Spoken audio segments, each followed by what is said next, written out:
டேய் மச்சான், எக்ஸாம் படிச்சிட்டியாடா? படிச்சனாவா? இங்க பாத்தியா? என்னடா இத்தனை பிட்டு வச்சிருக்க?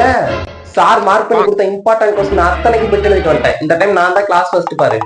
எக்ஸாம் ஹாலுக்கு சூப்பர்வைசர் யாரு தெரியுமா? யாரு?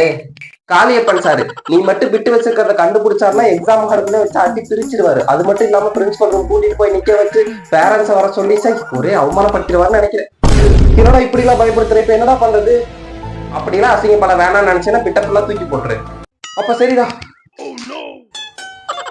தாமோதரன் சார் தான் வந்திருக்காரு. இவர் வந்தாருன்னா உட்காந்துட்டு தூங்கிடுவாரடா. இவர் தான் வரப்போறாருன்னு எனக்கு முன்னாடியே தெரியும். அப்புறம் இதுக்கு நான் காளியப்பன் சார் தான் வரப்போறான்னு சொல்லி பயமுறுத்தினேன். அப்புறம் நான் எப்படி பாஸ் ஆகுறது? டேய், அதெல்லாம் நான் கொண்டு வந்து பிட்டு தானே, உன்னோட பிட்டே தான். நீ தூக்கி போட்டேல, எல்லாத்தையும் எடுத்துட்டு வந்துட்டேன். ஒரு 4 கொஸ்டின் கேட்டதுக்கு தரமாட்டேன்னு சொன்னேன். இப்ப 40 கொஸ்டின் நான் தான் எழுத போறேன். ஐயோ, பிட்டு நிறைய இருக்குன்னு சொல்லிட்டு நான் சுத்தமா படிக்காமே வந்துட்டேன். இப்ப என்னத்தை தான் எழுதுறது? இந்த டைம் கண்டிப்பா ஃபெயில் தான் ஆகணும். கேட்டப்பே கொடுத்துருந்தேன்னா 4 கொஸ்டின் போயிருக்கும். இப்ப மொத்தமா போச்சா? போ, ஃபெயிலா போ.